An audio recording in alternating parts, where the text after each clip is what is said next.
আসসালামু আলাইকুম। আমাদের অনেক শুভাকাঙ্ক্ষী,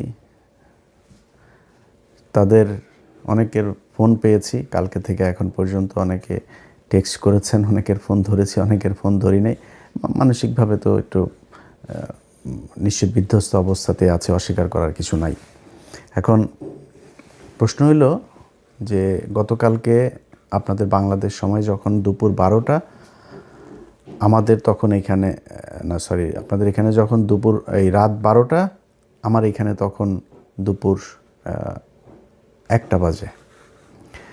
তো আমার 1টায় আপনার 12টা বাজে। আমি রাত আপনাদের দুপুর 12টায় সম্ভবত কাছাকাছি একটা সময় সব শেষ আপনার করেছিলাম, লাইভ করেছিলাম। তারপরে ঘুমাতে গিয়েছি, পরিস্থিতি দেখলাম, বুঝে টুঝা যেটুকু বুঝলাম বুঝা তারপরে ঘুমাইতে গেলাম। ঘুম থেকে উঠা কিছুক্ষণ আগে লম্বা একটা ঘুম দিয়েছিলাম, উঠা নাস্তা টাস্তা করলাম। উঠা তারপরে চিন্তা করলাম যে আমাদের অনেক শুভাকাঙ্ক্ষী আছেন, তারা অনেক হতাশায় আছেন, তাদের জন্য কিছু কথা বলা দরকার। সেই সাথে যারা অনেক খুশি, যারা অনেক ধরনের মজার ট্রল করছে, তারপরে মজাক নিচ্ছে আর কি, তো এরকম কিছু লোকজন আছে, তাদের ব্যাপারে কিছু কথা বলার জন্যই আসলে আসা। ধরেন আজকে একটা নির্বাচন হয়েছে, এটা কিন্তু 1973 সালে নির্বাচন না, বাংলাদেশের মানুষের চোখের সামনে একটা নির্বাচন হয়েছে। আপনারে মনে করার কোনো কারণ নাই যে আমরা এই দেশে ভেসে এসেছি, আমাদেরকে এই দেশের মানুষ চিনে না, আমরা এই দেশের মানুষ, আমরা কি বলতে চাই, কি বলেছে, কি বুঝাইতে চেয়েছে সেটা মানুষ বুঝে না, এটা মনে করার কোনো কারণ নেই। চোখের সামনে যা হওয়ার হয়েছে, যেটা হয়েছে, আজকে যেটা বলছি কালকে সেটাই বলবো, আগেও সেটাই বলেছি, ওই জায়গাতেই থাকবো। আপনার মনে করে লাভ নাই যে কালকে তারেক রহমানরে যারা গালাগালি দিয়েছে, লন্ডনে আছে, চেনে না, এখানে বসে আপনার এই বিরিয়ানির দোকান থেকে টাকা খায়া তারপরে তারা এখন যায়া এই ফেসবুকে পোস্ট মারে, নানান ধরনের মজা টজা করে। আরে বেটা, জামাত ইসলাম ফেল করেছে না পাশ করেছে, এটা দিয়ে আমার কোনো লাভও হবে না, আমার ব্যক্তিগত কোনো লসও হবে না। এই দেশের ক্ষতি হয়েছে। চোর, বাটপার, দুর্নীতিবাজ এরা যদি দেশ চালায়, সেই দেশ কোনো দিন ভালো চলবে না। অনেক মানুষই অনেকেই বলেন যে ভাই আপনি সরাসরি কেন বিএনপির বিরুদ্ধে হঠাৎ করে গেলেন, আপনি তো বিএনপির লোকই ছিলেন। ভাই আমি আওয়ামী লীগের সময় আপনাদেরকে একটা জিনিস বলেছে, আমার কিন্তু ভাই দুর্নীতি নিয়ে কোনো সমস্যা না। এই যে বিএনপিতে দেখেন না, আপনারা লেখা দিলাম যারা অনেক মজা টজা করছেন না, অনেক খুব ভাবসাব নিচ্ছেন, এমপি হয়েছেন। এবারটা এমপি হওয়ার উদ্দেশ্যটা কী রে তোর? তুই চুরি করার জন্য, জাস্ট চুরি করার জন্য এমপি হয়েছিস। উপর শ্রেণীর এই চোর, তোর সন্তান একটা এমপি, চোখ বন্ধ করে বলে দিবেন বিএনপি কিংবা আওয়ামী লীগের, চোখ বন্ধ করে বলে দিবেন ও যদি এমপির ছেলে হয় ও চোর। ওর পেটের মধ্যে পাড়া মারলে চুরির টাকা বের হবে, চুরির ভাত বের হবে, খাবার বের হবে। ও যে গাড়ি চড়ে সেটা চুরির টাকার, এই বাংলাদেশের জনগণের চুরির টাকা দিয়ে। ওর বাপ এত টাকা বেতন পায় না যে ছেলেরে অস্ট্রেলিয়া, ইউকে, ইউএসএ সেখানে নিয়ে পড়াশোনা করায়। সব এমপিদের ছেলেমেয়েরা বিদেশে পড়াশোনা করে, সবার, একজনও বাদ নাই। কিছু হইলেই তারা বিদেশে টাকা পয়সা কেমনে পাঠাবে, পোলাপান্ডে কেমনে বিদেশ পাঠাবে, আর পাতলা পায়খানা, হাঁচি কাশি যাই হোক, তারা সিঙ্গাপুর, থাইল্যান্ডে গিয়ে ট্রিটমেন্ট নেবে। এটা কমন জিনিস। টাকাটা কোত্থেকে আসে? তোরা চোর, বাংলাদেশে এই চুরি করে তারপরে রাজনীতি করে। কিন্তু এটা নিয়ে কিছু বলতাম না, কারণ চুরি করে আপনি যদি নাকি এখন থামাইতে যান, এটা থামাইতে পারবেন না। বা এটা একদম ইস্টাবলিশ হয়ে গিয়েছে যে এরা চুরি করবেই, এটা এইভাবেই চলবে। কালকে একজনকে আমি বলছিলাম যে যে কোনো এক পুলিশ অফিসারের আপনার সাথে কথা হচ্ছিল, আমি তার বললাম যে ভাই, ওনার সাথে কথা বলার সময় ভাবি আবার পাশে থেকে বলছে যে ভাই কী অবস্থা, সেই মাঝে মধ্যে কথা টথা হয়। তা আমি ভাবি সালাম, এই ভাই তো ভোটটা দিবে না, দাঁড়িপাল্লায় আপনি কিন্তু দিবেন। তো উনি এই বলল, ওনার হাজব্যান্ড আমার আবার বলল যে কয় ভাই আমরা দাঁড়িপাল্লায় ভোট দিতে পারবো না, এটা আমাদের এই উপরের একটা হয়েছে, সিদ্ধান্ত হয়েছে যে আমরা এই দাঁড়িপাল্লায় ভোট দেবো না, ধানের শীষ। আমি বললাম ভাই কেন এটা এত হইলেন? কয় না ভাই আমরা এটা যদি তার দাঁড়িপাল্লা যদি আসে তাইলে আমাদের সমস্যা হবে। মানে বুঝছেন তো, ওই ঘুষ খাবে, ওইটা ও একদম এই মাইন্ডের ভিতরে, মাথার ভিতরে ঢুকিয়ে রেখেছে যে ও ঘুষ খাইয়েই মরবে, ও ওর ঘুষ দিয়েই চলতে হবে, ও সৎ হবে, এই চিন্তাভাবনা ওর মাথার ভেতরে নাই। এ নাকি তার আরও ঊর্ধ্বতন কিছু অফিসার সহ নাকি তারা এই করেছে, না জামাত ইসলামরা আসতে দেওয়া যাবে না। এই হয়েছে গিয়া মানে বাংলাদেশের অবস্থা। এই জায়গা থেকে আপনি রাতারাতি চলে আসবেন, এটা সম্ভব না। এরা করে, আরে বাবারে বিএনপি এসেছে, বিএনপি তোর সমস্যা কি? তোর লাভটা কি? ধান্দাবাজি করবি এখানে বসে বিরিয়ানির দোকান থেকে টাকা খাইতি, এখন ওইখানে যায় বাংলাদেশে যায় 5 স্টার হোটেল, ওই যারা টেম্পু থেকে টাকা টুকা উঠাবে ওদের কাছ থেকে তোরা চান্দা নিয়ে খাবি। এটাই তো একটা টেলিভিশনে যায় না বসবি, এরপরে ওইখান থেকে বসে তারপরে ধান্দাবাজি করবি বিভিন্ন জায়গায়। তোর এই যে এমপির কাছে যে এলাকার পোলাপান যে যায় টাকা পয়সাগুলি দেয়, এটা কিসের টাকা? যে ভিক্ষা করে ওর টাকাও তোদের পেটে যায়। এই যে এমপিদের পোলাপান যারা আছিস, তোদের পেটের মধ্যে ভিক্ষা করে ফুটপাতে বসা ল্যাংরা খোড়া যেসব মানুষ যাদেরকে আল্লাহ কোনো না কোনো কারণে প্রতিবন্ধী বানিয়েছেন, এরা হালাল ইনকাম করে। ভিক্ষা হালাল, কিন্তু খুব নিম্নমানের হালাল, কিন্তু হালাল, এটা হারাম না। সেই মানুষের টাকা তোদের পেটে আসে, কারণ ওই যে ভিক্ষা করে না, ওরা কিন্তু চাঁদা দেয়, চাঁদা না দিয়ে কেউ বসতে পারে না। এই চাঁদার এই টাকাও তোদের পেটে। সো এমপিদের তোরা এই এমপি হয়েছিস, এই আবার ভোট চুরি করে এত খুশি হয়ে তারপরে এত ভাল লাগে কথা বলতে। আরে বাবারে মনে হয় বিরাট একটা ব্যাপার, বা কি ভাই কি হইলো, আরে বাবা বিশাল ব্যাপার। কি করবি? চুরি করবি? কোনো ভালো উদ্দেশ্য আছে? একজন এমপি বল আমার বিএনপির একজন এমপি আছে যার কিনা উদ্দেশ্য আছে আসলে দেশের এই করা, দেশের সেটা মারা। এরা এই যে কথা বলে দেশের মানুষের জন্য কিছু, আল্লাহর পর সালারা, তুই মানুষের জন্য যদি কিছু করতে চাইতি তো সম্পত্তি কমে? কোনো এমপির সম্পত্তি কমে জীবনে কোনো দিন? ওই এমপি হইলে ওর যদি 5 কোটির মালিক হয়, পরের বছর এই হলফনামার মধ্যে যাই করে। এই হইল গিয়ে অবস্থা। এই হলফনামাটা নিয়েও এই ইউনূসের সরকার এই শয়তানি করেছে। আওয়ামী লীগের সময় হলফনামাগুলো অনলাইনে দেখা যাইত। কয়েকদিন আগে এই নির্বাচন কমিশন আসার পরে হলফনামাগুলো সব বন্ধ করে দিয়েছে। বন্ধ করেছে কেন জানেন? 2018 সালে এইবারের অনেক বিএনপির প্রার্থীদের হলফনামা ওইখানে ছিল। ওই সম্পত্তির হিসাব এই 1.5 বছরে তো মিলবে না। এই 1.5 বছরে তো এক একজন আঙুল ফুলে কলা গাছ হয়েছে, এগুলো তো মিলবে না। তো না মিললে কি হবে? না মিললে তাইলে দেখে ফেলবে, বুঝে ফেলবে, ইচ্ছা করে খুব উদ্দেশ্য প্রণোদিতভাবে সেই ইয়েটা ওইখান থেকে সরানো হয়েছে হলফনামাটা। রেজাল্টটার আমি যখন কিনা 12টা পর্যন্ত আপনাদের করলাম, ঘুমাইলাম, তখন পর্যন্ত আপনাদেরকে আমি সব শেষ ইয়েতে লাইভে বলেছিলাম যে প্রথমে চারিদিক থেকে দাঁড়িপাল্লা রেজাল্ট আসা শুরু করেছে। আমার 2-1 ফোন করেছে মানে মজা করার জন্য, ভাই টিকিট করেন, দেশে আসতে হবে এই সেই। আমি বললাম ভাই দেখেন এখনও বহুত খেলা বাকি আছে এখানে, এত ইজি না জিনিসটা। এখনও ন্যাশনাল ইন্টারন্যাশনাল ডিপ স্টেট, তারপরে হইল গিয়া উত্তর পাড়াটারা যা আছে সব মিলে তারপরে বহুত হিসাব আছে।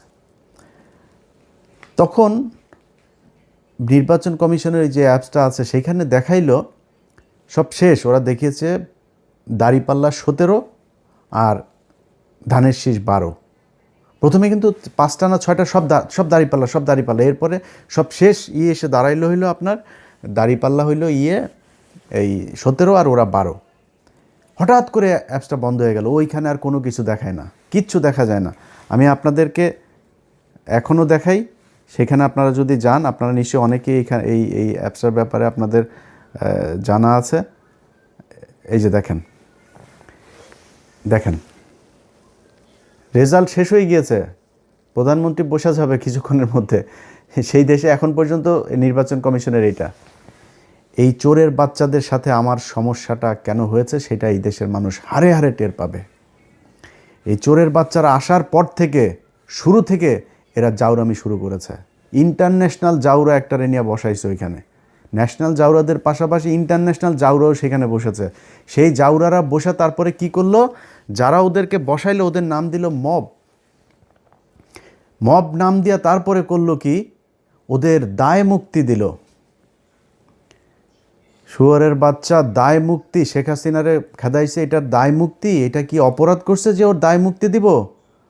হিটলারের দেশে দায় মুক্তি দেওয়া হয়েছিল, মুসলিনের দেশে দায় মুক্তি দেওয়া হয়েছিল, কয়েকদিন আগে সিরিয়াতে হয়েছে, দায় মুক্তি দেওয়া হয়েছে। জীবনে কোনোদিন কোনো বিপ্লবে দায় মুক্তি দেওয়া হয়? দায় মুক্তি দিলে কি হয় এটা বাংলাদেশেই উদাহরণ আছে। জিয়াউর রহমান ইনডেমনিটি দিয়ে গিয়েছিলেন এই আপনার ইন্ডেমনিটিটা যদিও মুস্তাকের সময় দেওয়া হয়েছিল, সে এক্সটেন্ড করেছিল, সে ওটারে উইথড্র করে নাই, কিন্তু ইন্ডেমনিটি দেওয়া হয়েছিল যে 15ই আগস্টে এটা নিয়ে কোনো বিচার করা যাবে নাই, সেই বিচার হয় নাই।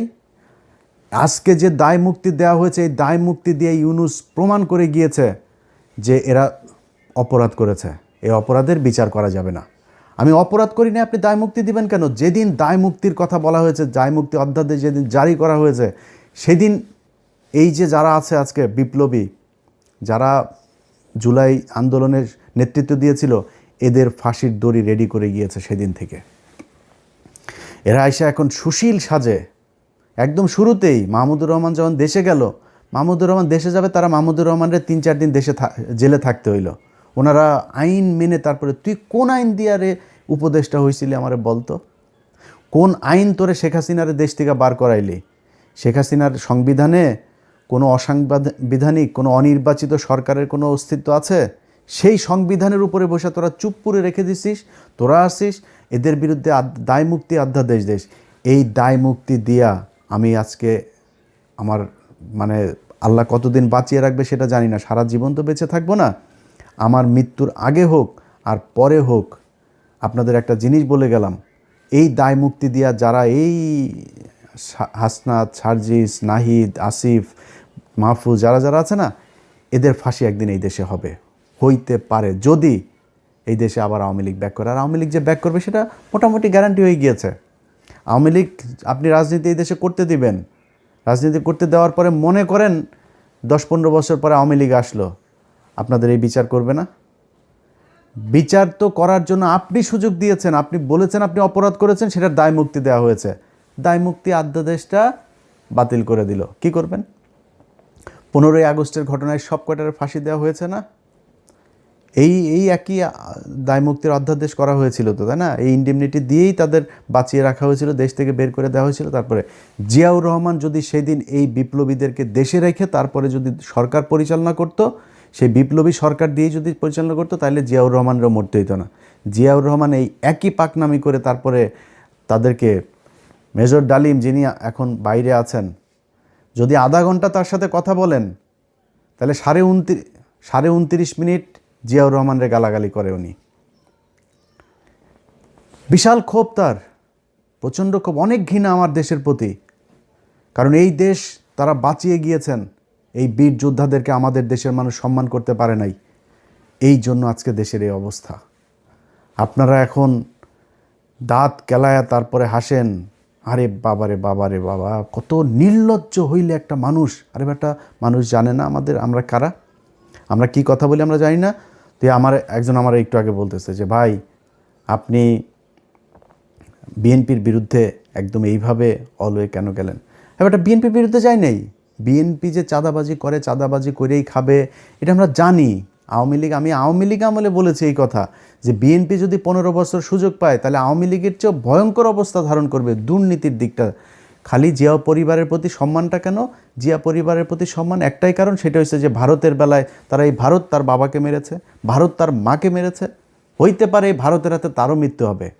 সো এই ভারত আপনার তার পরিবারের শত্রু। পারিবারিকভাবে তারা ভারতের বিরুদ্ধে সবসময় অবস্থান নিয়েছে, তাদের ভিতরে একটা দেশপ্রেম আছে, যেই কারণে আমরা এদের প্রতি একটা আমাদের সফট কর্নার আছে, তাদের প্রতি একটা সম্মান আছে। কিন্তু এখন দুর্নীতির কথার কারণে তো আমরা তার কাছ থেকে এই বিএনপির বিরুদ্ধে এইভাবে দাঁড়াইনি। কেন দাঁড়িয়েছি? তিনি হঠাৎ করে এসে এখন বলছেন শেখ হাসিনার পরিবারের লোকজন চাইলে রাজনীতিতে ফিরবে। তারপরে আপনার হইলে আওয়ামী লীগ নাকি ওনাদের ভাই ভাই, নির্বাচিত হইলে সব মামলা তুলে নেবেন। আওয়ামী লীগের লোকজনের প্রতি কোনো ক্ষোভ নাই, তাদের কোনো কিছুই হবে না। তো সেটা যদি হয়, এখন হয়েছে, এখন সেটা হয়তো হবে। তো তাহলে তো এটা আমাদের সমস্যা। আমরা তো এই আওয়ামী লীগ আর ইন্ডিয়ার জন্যই তো আমরা এত কিছু করেছি। আমি যে আমার নিজের পরিবারের এই যে এতটা বছর নষ্ট করলাম, কেন? আওয়ামী লীগ আর ভারতের কারণে।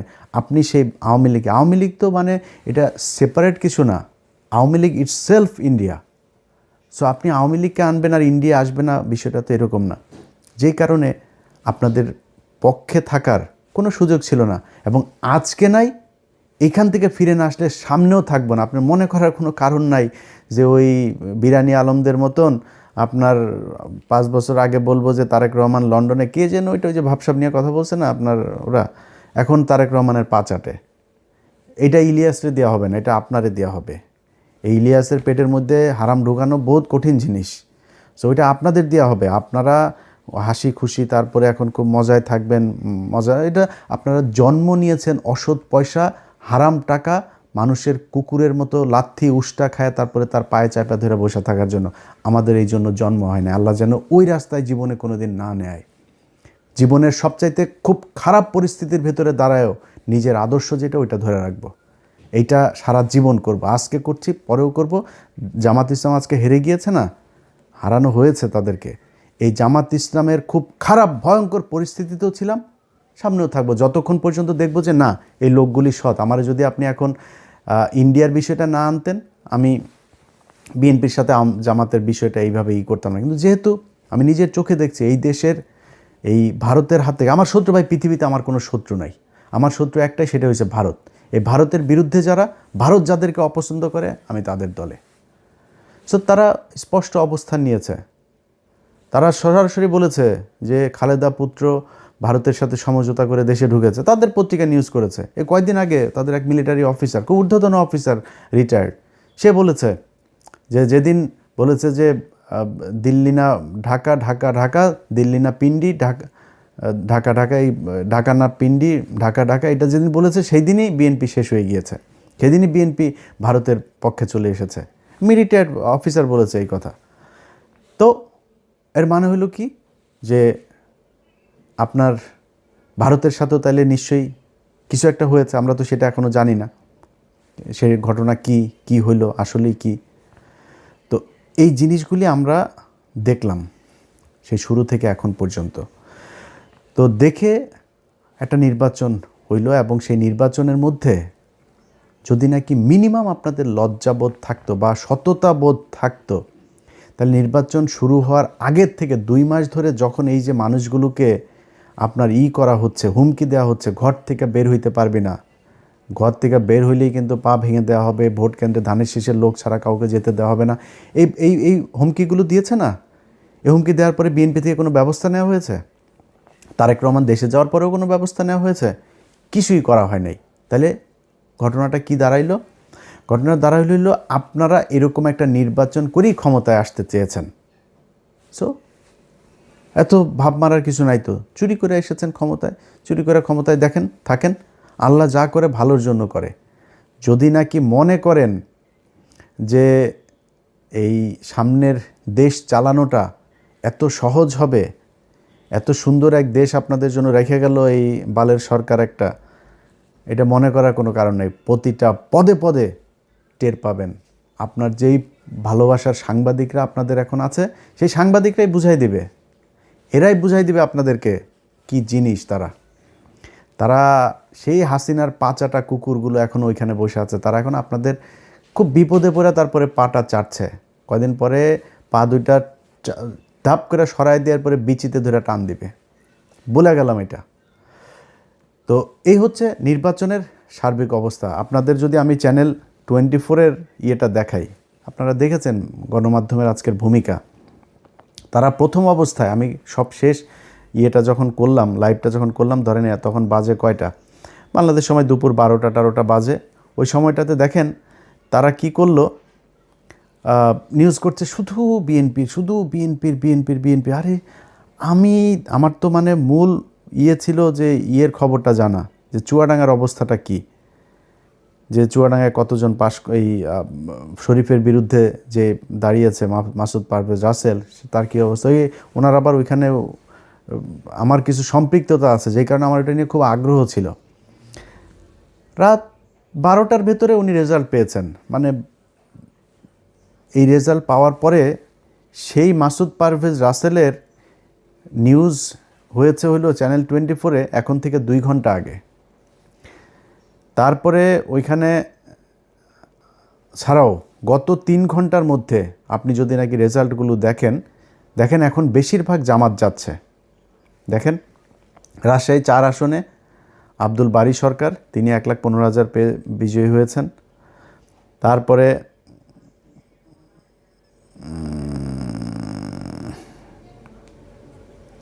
তারপরে ধরেন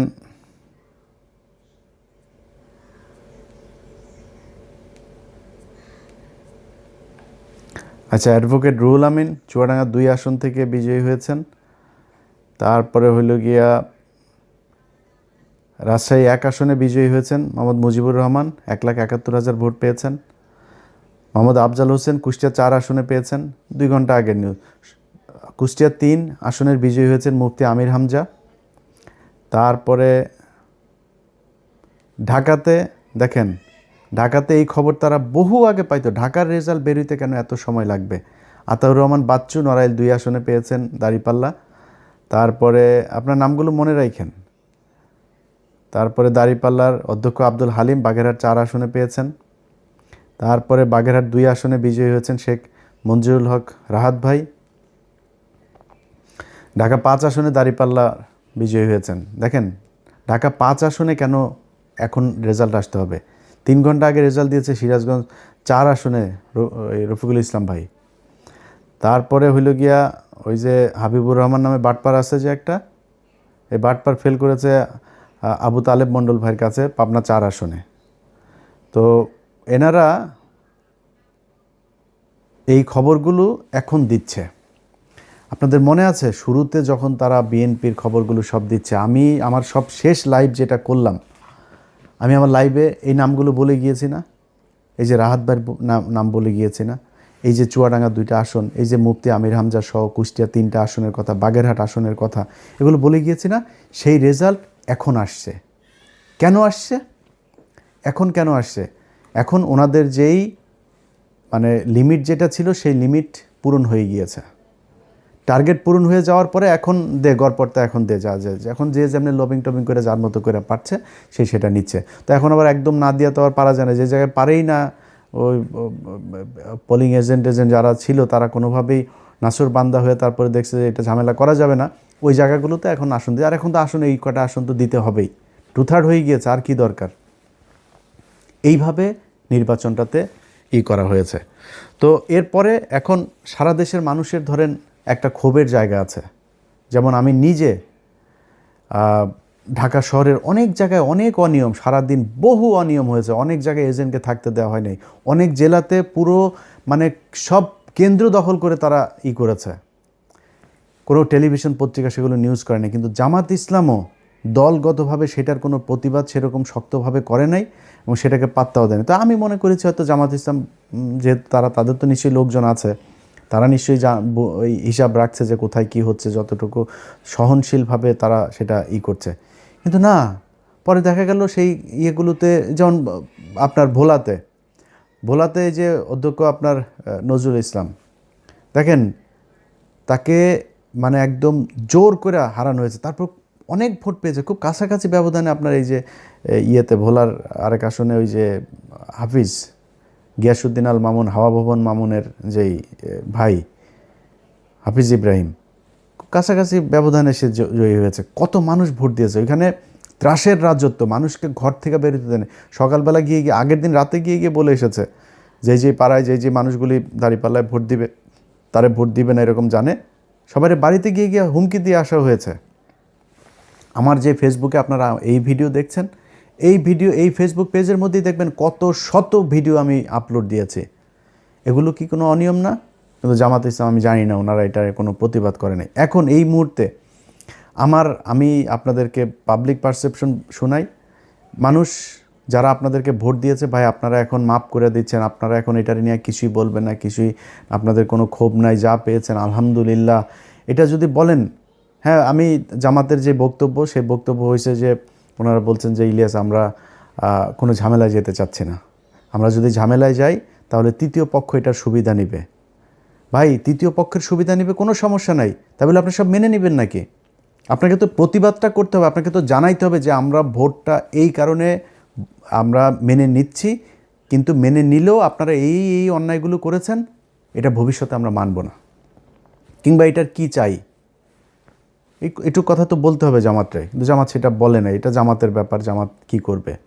কিন্তু আমি শুরুর থেকে একটু বলি যে জামাতের সাথে যখন এই জোটটা হয়, এই জোটের সময় নানান দেন দরবার, একবার আসে যায় যায় আসে, এনসিপিও বিএনপির সাথে জোট বেঁধে ফেলে, এরকম অবস্থা আর কি, হুমকি দেয়, বুঝছেন।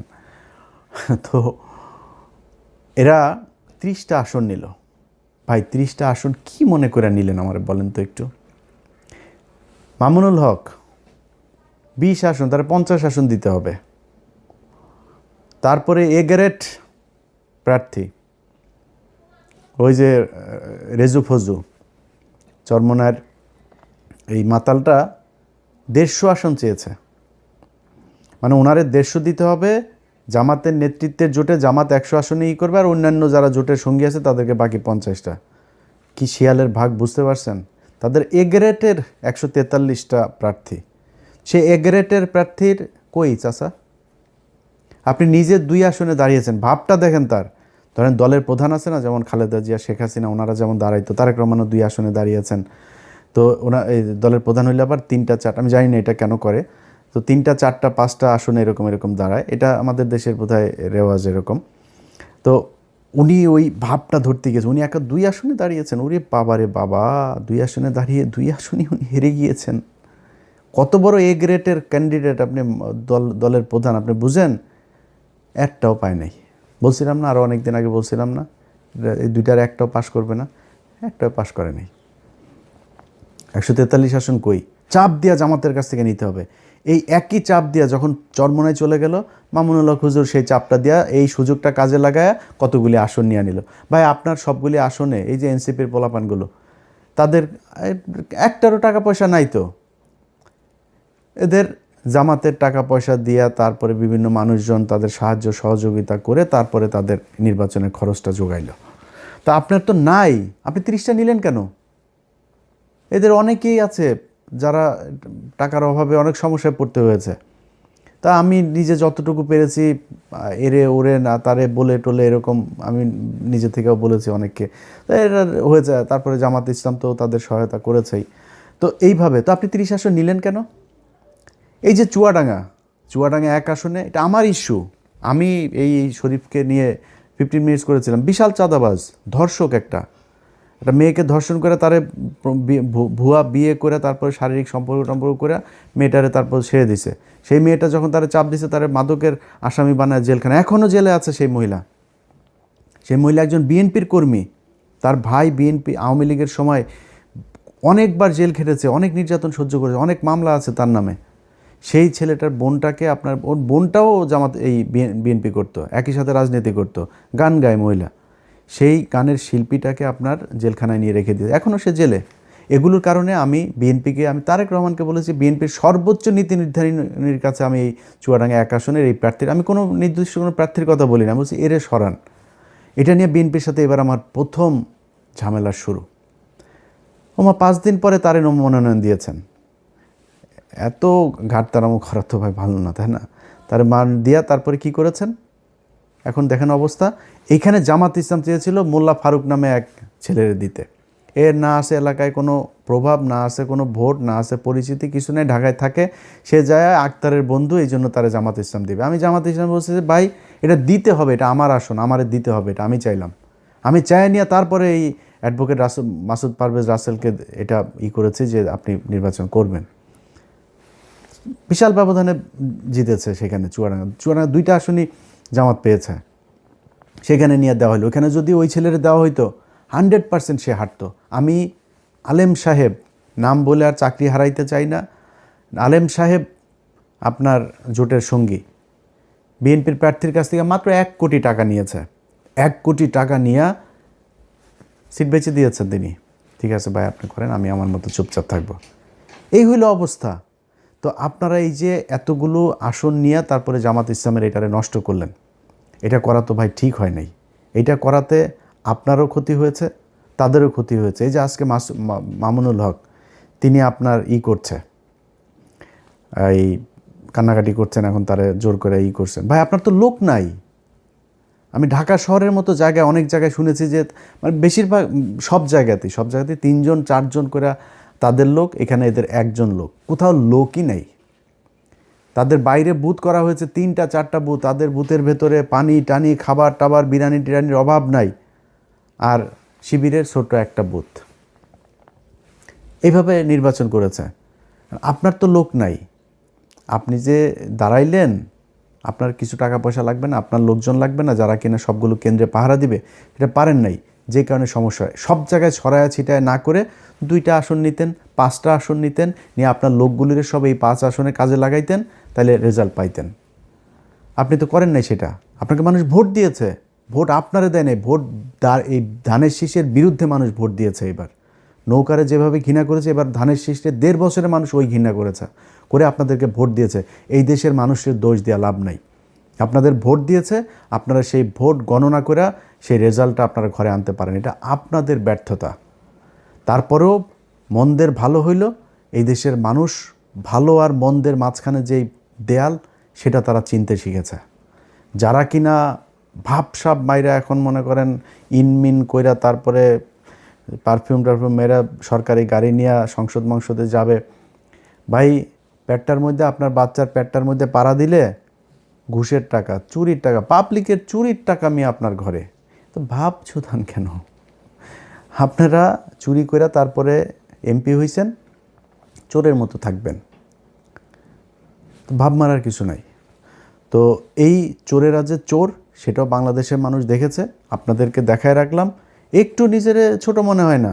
যারা মনে করে বোধহয়, আমি আমার ইয়েতেও দেখলাম, আমার এই কি বলে ফেসবুকের লাস্ট যে পোস্ট ছিল, সেখানে আমি দেখলাম অনেকে কমেন্ট করেছে, কিরে তুই কই হারাই গেলি কেন? এবার আমি কি চুরি করছি? আমি চোর, আমার পেটে ঘুষের টাকা, আমার পাশে পেটের মধ্যে চুরির টাকা, তোর বাচ্চাদের পেটের মধ্যে এখন সরকারি গমের টাকা যাবে, সরকারি চালের টাকা যাবে, ভিজিএফ কার্ডের টাকা যাবে, ফ্যামিলি কার্ডের টাকা যাবে তোর সন্তানদের পেটের মধ্যে, তোরা খাবি এগুলি।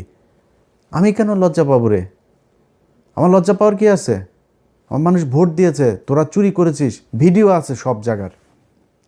মনে করেন যে আপনারা এখন ওনারা বলতে পারে যে ভাই সব জায়গাতে হয় নাই, সব জায়গাতে হয় না, এটা আপনারা বললো আগে, প্রতিটা আসনে হয়েছে, ইচ অ্যান্ড এভরি কনস্টিটিউয়েন্সি, কিন্তু যেটা হয়েছে কোনো জায়গায় কম হয়েছে, বেশি হয়েছে। এখন আপনি মনে করেন যেই জায়গাগুলোতে আপনারা করলেন, দেখলেন, আপনার দল থেকে বলা হয়েছে যে এই জায়গায় আমরা চুরি করে জিতছি, ভাই এই জায়গায় চুরিটা একটু বেশি হয়ে গেছে, আরবার নির্বাচন করব, বলছেন নাকি এখন পর্যন্ত? এই যে 2-3 মাস ধরে আপনার হুমকি দেওয়া হচ্ছে, ভোট কেন্দ্রে যাইতে দিবে না, ভোট কেন্দ্রে গেলে হাত পা গুঁড়া করে দিবে, তাদের বলা হয়েছে নাকি এই তোমার দিব না, নির্বাচন করতে দিব না? এই চুয়াডাঙ্গার কালকের দিনের ঘটনা, ভোট চলাকালীন সময়, আমার পেজে যায়েন ভাই, সব আছে এখানে। চুয়াডাঙ্গার প্রার্থীর ভাই শরীফুজ্জামান শরীফের ভাই টরিক, সে এক ভোটারে বলছে, কয় তোরা ভোট দিতে যাবি না, ভোট দিতে যাইতে দেবে না, কয় তোরা দাঁড়িপাল্লায় ভোট দিবি জানি, তোরা ভোট দিয়ে যাবে না। আর শোন, ভোট দিতে যেও লাভ নেই, কারণ হচ্ছে গিয়ে ওই যে দাঁড়িপাল্লায় ভোট দিলেও ওইটা ধানের শেষে কিন্তু পাশ করবে। দেখেন আমার পেজের মধ্যে যায় দেখেন, গেলে এখানে পাবেন, সব কিছু আছে ওই জায়গায়। এটা হয়েছে, এইভাবেই নির্বাচনটা হয়েছে। তা আমরা লজ্জা পাবো কেন রে? তোরা চুরি করছিস, চোর, এমনিতে কয়দিন পরে চুরি করবি, ভোটে আসছিসও চুরি করে। হাসিনা ঠিক যেমনি চুরি করতো, তোরা ওইভাবেই চুরি করছিস। তো তোদের সাথে আর হাসিনার সাথে পার্থক্য কী? তোরা না কয়দিন আগে বলতি যে ভোটের অধিকার ফিরায় দিব, তোর এইটার নাম ভোটের অধিকার ফিরায় দেওয়া? যে হাসিনা যেমনি চুরি করতো সেমনি যদি করিস, দেশটারে চালা। আমরা চাই, আল্লাহর কাছে দোয়া করি, একমাত্র যারে কিছু বলি নাই এখনও পর্যন্ত, সেটা হলো তারেক রহমানের প্রতি আমার 2 দিন আগের ভিডিওতে বলেছি যে ওনার প্রতি একটা প্রত্যাশা এই দেশের মানুষের এখনও আছে। উনি দেশ কেমন চালাবেন আমরা জানি না, আশা করি উনি ভালো কিছু করবেন, অন্তত ভারতের ওই ফাঁদ থেকে তিনি বের হয়ে আসবেন। দুর্নীতি তারেক রহমান আপনি নিজে চাইলেও ঠেকাইতে পারবেন, ওইটা আপনার সম্ভব না, কারণ আপনার দলের মোটামুটি সবই চোর, আপনি ওইটা ঠেকাইতে পারবেন, ওইটার সমস্যা নেই, ওইটা আমরা মাইন্ড করি না। আপনি করবেন, ভারতের বিষয়টা একটু মাথায় রাখেন, এইটা আপনার কাছে অনুরোধ থাকলো, তাইলে আপনার বিরুদ্ধে কখনোই কিছু বলবো না। তো ওনাদের এই জায়গাগুলোর বিষয় নিয়ে আমাদের অনেক ছিল, চুরি টুরির এই বিষয়গুলো নিয়ে, যেগুলোর কারণেই আমরা আজকে সারাদিনই আপনার নির্বাচনের সারাদিনই আপনাদেরকে সেই জিনিসগুলো দেখিয়েছি। দেখানোর পরে সেটার কোনো প্রতিকার হয়নি, বরং নিয়ে আসা হয়েছে। তো চোরেদের জন্য শুভকামনা থাকলো। আপনারা 12 তারিখের পরে 13 তারিখ থেকে, আজকে সেই 13 তারিখ শুরু হয়েছে, আশা করি আজকে থেকে নিয়মিত আপনারা চাঁদাবাজি করবেন। আপনার পেটের, আপনার সন্তানের পেটে, বউয়ের পেটে, ঘরের সবটার পেটের মধ্যে এই চাঁদাবাজির টাকা থাকুক, এটা আপনাদের দোয়া করি। এটা আপনারা জাতীয় খাবার হিসাবে, আহার হিসাবে নিয়েছেন, খান, ভালো থাকেন। কিন্তু আমাদের জায়গা থেকে আমরা যেইখানে ছিলাম সেইখানেই আছি। জামাত ইসলাম যদি পচে গলে গন্ধ হয়ে যায়, তাও এইটুকু জানি যে জামাত ইসলামের কোনো লোকের দিয়া মানে হইতে পারে একটা জামাত ইসলামের লোক ওই একজনের আপনার পরকীয়া করতে গিয়ে ধরা পড়ে নাই, জামাত ইসলামের লোক খারাপ করতে মানে শয়তানে তারা ধরবে না, এটা করে। কিন্তু একজনের পরকীয়া করতে যায় ওই নেতা জামাত ইসলামের জীবনে আসা কোনো দিন আর কোনো পথ পাবে না। ধান্দাবাজি করবে, চাঁদাবাজি করবে, টেন্ডারের টাকা মেরে খাবে, দলের টাকা মেরে খাবে, সরকারের টাকা মেরে খাবে, জীবনে কোনোদিন দলে এসে সে চান্স পাবে না। শিবিরের কোনো ছেলে যা ইপটিজিং করেছে, কোনো মেয়ের সাথে যা ইসলামী ছাত্র সংস্থার এক মেয়ের সাথে যা প্রেম করেছে, দুইটাই বহিষ্কার দল থেকে, এটা সম্ভব না। কিন্তু আপনার অন্য দলের ক্ষেত্রে সেটা একদম খুব নর্মালি এই জিনিসগুলো নিয়ে যাওয়া হয়, যেই কারণে তাদের প্রতি একটা ভালোবাসা থাকবে সবসময়। বিশ্বাস করি জামাত ইসলামকে যদি আল্লাহ সুযোগ দেয়, জামাত ইসলাম এই দেশে ক্ষমতায় আসবে, এবং যেদিন ক্ষমতায় আসবে সেদিন এই দেশের চেহারা পাল্টে যাবে। এবং সেইটা বাংলাদেশের মানুষ এইবারই চেয়েছিল, হইতে দেওয়া হয় নাই। সময় আছে, সামনে হবে, না হইলেও সমস্যা নাই। যদি 10,000 বছর না হয় সমস্যা নাই তো। আমি কি মানে আমার চোখের সামনে আমি মানে জল জল করে আমার যদি আপনি দাঁড়িপাল্লার ধানের শীষ দাঁড় করায় দেন, হয়তো এখন যেভাবে বলি এভাবে বলতাম না, আমি জীবনে ভোট দিতাম নাকি ধানের শীষের। আমি মানে দুইটারে যদি আপনি এক জায়গায় আমার বলেন যে দুইটার কারে ভোট দিবা, আমি দিব। কারণ গত 1.5 বছরে তো আমরা দেখলাম আপনাদের প্রতি যেই ভালোবাসা ছিল, এই 1.5 বছরে আপনারা এত তাড়াতাড়ি যে অমানুষ হয়ে যাবেন, চাঁদাবাজ হয়ে যাবেন, এটা তো বুঝতে পারি নাই ভাই। কয়দিন আগে জেল খেটেছেন, এই নির্বাচনে আজকে এমপি হবেন, এটা চিন্তা করেছেন? অনেকের জেলখানায় ফাঁসি হইতো। এই যে আজকে বাবর ভাই, ওনার ব্যাপারে ওনার লোকজন চাঁদাবাজি করে কিনা আমি জানি না, কিন্তু বাবর ভাই আজকে ওনার ফাঁসি হওয়ার আসামি। উনি এখন আজকে এমপি বানিয়েছেন আল্লাহ ওনাকে। আমি জানি না উনি জিতেছেন কিনা, যদি হয়ে থাকেন আমি চাই উনি এমপি হোক, আল্লাহ ওনাকে জেতাক। উনি কই ছিল? এইটুকুতেই ভাই সন্তুষ্ট হওয়া দরকার ছিল। আপনি জামাত ইসলামের কি হারানোর কিছু আছে নাকি রে ভাই? জামাত ইসলাম কি যায় দলে যায় চাঁদা খাবে? জামাত ইসলাম ওইখান থেকে যায় ইনকাম করবে? জামাত ইসলাম যেইটা করতো জামাত ইসলাম এখন ওইটাই করবে। জামাত ইসলাম হারানোর কিছু আছে? ওরা এই গত 15 বছরে যে নির্যাতন সহ্য করেছে, ওদের আবার কি? ওদের নিষিদ্ধ করে রাখা হয়েছিল, একদম নিষিদ্ধ জঙ্গি গোষ্ঠীর মতো আচরণ করা হইতো ওদের সাথে। সেই দলটা আজকে যেখানে এসেছে, এটা ওদের জন্য বিশাল ব্যাপার। এনাফ ওদের জন্য। ওরা কিছু হারায় নাই, এই দেশের মানুষ হারিয়েছে। আমার আজকে যদি জিজ্ঞেস করেন যে ভাই আপনার কেমন, আপনার কি সমস্যা, আপনার কি হইলো, আপনি কতটুকু ভাই আপনার তো হয়ে গেল, আমার কিছু লস হয়নি ভাই। আল্লাহর রহমতে আর্থিকভাবে আল্লাহ যথেষ্ট সচ্ছল রেখেছেন, আল্লাহর রহমতে ভালো আছি, আল্লাহ সুস্থ রেখেছেন, হাত পা দিয়ে কাজ করে খাইতে পারি, এটা এনাফ। কিন্তু সমস্যাটা কি হয়েছে জানেন?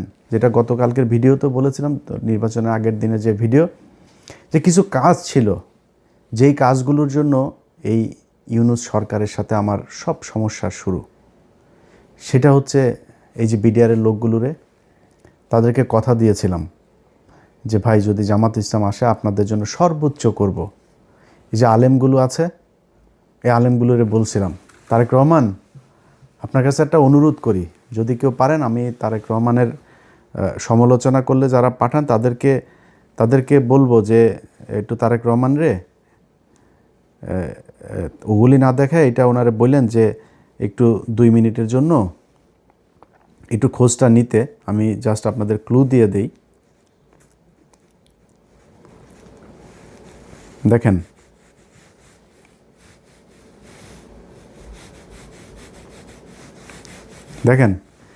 এটা আপনাদেরকে আমি দেখাই। আমি জানি না আপনার দেখা যাবে কি না। আচ্ছা, এই যে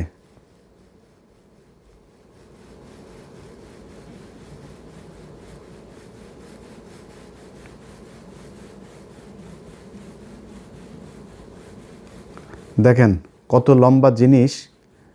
এই জিনিসটা যেটা দেখলেন না, আরও আছে, আরও অনেক আছে, আরও অনেক অনেক অনেক, প্রায় 1,500 মানুষের তালিকা এখানে। এই মানুষগুলো এখনও জেলখানায় আছে।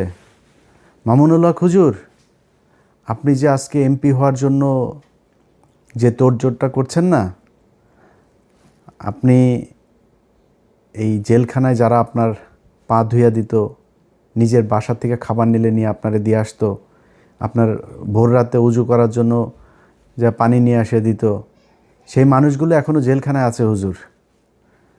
খোঁজ নেন নাই আপনারা। 1.5 বছর আপনি এই আফগানিস্তান ঘুরতে যান, জেলখানার মানুষগুলোরে ছাড়াইতে পারেন নাই। এটার নাম জেহাদও না, এটার নাম ইসলামও না, আপনারা করেন নাই। তো যে দুইটা জিনিস বললাম, আমার বাংলাদেশের যত প্রভাবশালী, এটা সেনাপ্রধান হোক আর ইউনূস হোক, আসিফ নজরুল হোক, সবার সাথে আমার গ্যাঞ্জাম বেঁধেছে দুইটা জিনিস নিয়ে। সেটা হলো বিডিআরের এই লোকগুলোকে, এটা কেন জানি মায়া লাগে এদের জন্য। এখন কী বলবো বলেন, আরে আলেম এই দুইজন আর আরেকটা জায়গা আছে, সেটা হইলো যে ওই যে ফেনীতে 16 জন মানুষ কন্ডেম সেলে পড়ে আছে, তাদেরকে এই বনজ কুমার একদম আপনারা তদন্ত করেন আবার আপনার মতো, আমি আমার মতো তদন্ত করেছি, 15 মিনিটস করেছি, সেখানে দেখিয়েছে সেগুলো কি হয়েছে। যদি পারেন ওই মানুষগুলোরে একটু ছেড়ে দিন। আর আরও কিছু জিনিস আছে, এই যে প্রথম আলোর ঘটনায় কিছু মানুষকে এখানে জেলখানায় নেওয়া হয়েছে, এই মানুষগুলোর ছেড়ে দিন। এই মানুষগুলোর কেউ এটার সাথে জড়িত না, আমার নামে মামলা দিয়ে রাখেন। এই মানুষগুলোর এখানে তারা ফেসবুকে একটা পোস্ট করেছে, একটা পোস্ট শেয়ার করেছে, সেই কারণে তাদেরকে নিয়ে তারপরে এখন একটা করে তারপরে বিচার করার চেষ্টা করা হচ্ছে। এই খুশিটা প্রথম আলোরে করতে যায় না তারেক রহমান। আপনার আজকে যত সাংবাদিকরা আপনার পায়ের নিচে আপনার জিভ দিয়ে আপনার পা চাটছে, এরা সবাই আপনার বিরুদ্ধে ছিল, সবাই। এখানে এই বাংলাদেশে এমন একজন সাংবাদিক নাই যে সাংবাদিক, আমি সাংবাদিক খুব ছোট একটা সাংবাদিকের আপনার জন্য এই গত 6 বছরে যতটুকু আমি নিজের ক্ষতি করেছি এটুকু কেউ করে নাই। এই 6 বছর আপনি আজকে আপনারা যেমন কথা বলছি না, এই 6 বছরে এমন কথা বলি নাই কোনো দিন। কারণ আপনারে এই 6 বছরে আপনারা যে নির্যাতন সহ্য করেছেন, এই নির্যাতনের এই সময়টাতে আপনি আমার কিছুই করতে পারতেন না আপনার বিরুদ্ধে কথা বললে। কোনো দিন বলি নাই, কোনো দিনও বলি, একটা সিঙ্গেল ওয়ার্ডও আপনি আমার দেখাইতে পারবেন না। আজকে পরিস্থিতির কারণে কিছু সমালোচনা করি, এগুলো নিলে আপনার ভালো হবে। কারণ হলো যে এই যারা আজকে পাঁচাটে, এই পাঁচাটা বাহিনী 2 দিন পরে রাতারাতি বের হয়ে যাবে। আর আরেকটা অনুরোধ আপনার কাছে করে যাই, জীবনে কোনো দিন আওয়ামী লীগকে নিয়ে আসার চেষ্টা করেন না। আওয়ামী লীগকে যদি নিয়ে আসার চেষ্টা করেন, আপনার দল থাকবে না। কেন থাকবে না জানেন? জামাত ইসলাম কিন্তু পেছনে যাবে না। জামাত ইসলাম যেখানে এসছে এখান থেকে সামনে যাবে। আমি এবার একটা খুব কুবুদ্ধি দিয়েছিলাম জামাতের আমিরকে। আমি তাদের বলেছিলাম যে হুজুর আপনি একটা কাজ করেন, আওয়ামী লীগকে নির্বাচনে আসতে দেন। আওয়ামী লীগের নির্বাচনে আসলে আওয়ামী লীগ জামাতের ভোট কাটতো না, আওয়ামী লীগ আপনাদের ভোট কাটতো। যে হিন্দুদের ভোট পেয়েছেন, হিন্দুদের ভোট তো রিজার্ভ ভোট, এটা আওয়ামী লীগের জন্য, এটা আপনারা পাইতেন না। আওয়ামী লীগের নিজস্ব ভোট অনেক পেয়েছেন আপনারা, সেটা আপনারা পেতেন না। আমি এই বুদ্ধিটা কিন্তু দিয়েছিলাম, কারণ আমি জানি যে আপনারা তো করবেনই। আমি তারা বলেছিলাম যে বিচার যাদের নামে আছে, মামলা টামলা আছে, তাদের বিচার করেন, বাট আওয়ামী লীগকে আসতে দেন। সামনে আওয়ামী লীগকে আনতে দিবেন না। এই দেশে আপনাদের দুই চেতনার, আপনারাও তো নাকি 71-এর চেতনার দল, এখন আগে জানতাম না, এটা নতুন করে জানতে পারছি।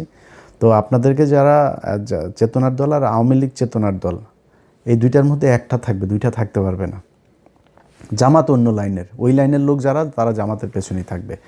যাই হোক, ভিডিওর শেষে বাংলাদেশের মানুষের জন্য একটা বাংলাদেশের মানুষের কাছে আসলে ক্ষমা চেয়ে নিচ্ছি যে আপনাদেরকে বিশাল স্বপ্ন দেখিয়েছিলাম, সেই স্বপ্ন বাস্তবায়ন করতে পারি নাই।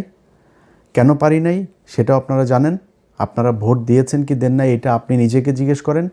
আমরা একটা নীরব বিপ্লব দেখেছি এই দেশে। মানুষ জোর করে এসে 6টা থেকে এসে আপনার ভোট কেন্দ্রে এসে দাঁড়িয়ে থেকেছে। মানুষ ঝগড়া করেছে ভোট কেন্দ্রের ভেতরে 8-10 জন বিএনপির ক্যাডারদের সাথে তারা তর্ক করে নিজের ভোট নিজে দিয়ে এসেছে, এগুলো আমরা দেখেছি। সো আপনারা আপনাদের দায়িত্ব পালন করেছেন। আমার আসলে দায়িত্ব তো, আমি তো আর কোনো রাজনৈতিক দল না, আমি মাঠেও নাই। আমার না বলবো জামাত ইসলাম দায়িত্বটা খুব ভালোভাবে, বোধহয় এই দায়টাও জামাত ইসলাম আমার মনে হয় তারা নেবে, এবং আপনাদের কাছে জামাত ইসলামও নিশ্চয়ই এই ক্ষমাটা চাবে। আর জামাত ইসলামের জন্য শুভকামনা থাকলো। তাদের সততা যতদিন আছে, এই সততা নিয়ে তারা বাংলাদেশের মানুষের পাশে থাকবে, এটাই অনুরোধ থাকবে। আবারও সবাইকে শুভেচ্ছা জানিয়ে, ভালোবাসা জানিয়ে, নতুন একটা বাংলাদেশ, যে বাংলাদেশটা অন্তত হাসিনার মতো হবে না, এমন একটা বাংলাদেশ দেখতে চাই। এই বিএনপি তো আজকে হয়তো নির্বাচনের কারণে বিরোধিতা করেছি, তো এই বিএনপি তো আজ থেকে 1.5 বছর আগেও তো তারা আমার খুব আত্মার লোক ছিল, তাই না? এদের মধ্যে অনেক মানুষ এখনও আমাকে ভালোবাসেন।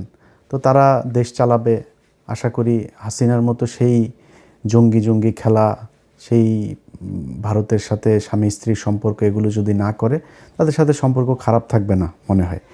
নির্বাচন যদি আবারও আসে 5 বছর পরে, নির্বাচনী প্রতিদ্বন্দ্বিতা করতে গেলে আবারও জামাত ইসলাম যদি নির্বাচন করে, আবারও জামাত ইসলামের পক্ষেই থাকবে। আগেই বলে রাখি, এটা আর মনে করেন আমি আবার বিরিয়ানির দোকানের ওই মাল না, কিন্তু আমি ওই মাল টাকা দিয়ে 2 দিন পর পর পা চাটাইতে পারবেন, আমি ওই জিনিস না।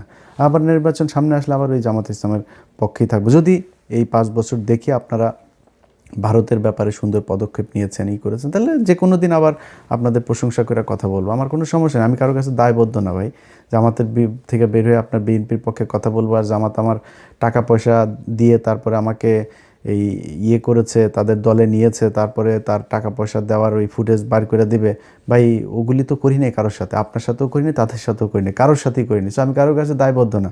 আমার একটাই পরিচয়, একটাই, আমি অ্যান্টি ইন্ডিয়ান। ওই জায়গাতে আপনি যখন বলবেন আওয়ামী লীগরে আনবেন, ইন্ডিয়ার সাথে ভালো সম্পর্ক হবে, তারপরে আপনার ইন্ডিয়ান পত্রিকাতে আপনার কি বলে করবে, প্রশংসা করবে, তখন আমি বুঝবো সামথিং রং, তখনই আপনার বিরুদ্ধে আমি কথা বলবো। আদারওয়াইজ সব কিছু ঠিক আছে, চালাই যান। চুরি করে ক্ষমতায় এসেছেন, দেখেন দেশটা মোটামুটি চালান। অবস্থাও ভালো না, অর্থনৈতিক অবস্থাটা খুব একটা বোধহয় ভালো না, ঠিকঠাক মতো চালায়েন, এটাই চাই। 5 বছর পূর্ণ হন, ইনশাল্লাহ কথা হবে আবারও।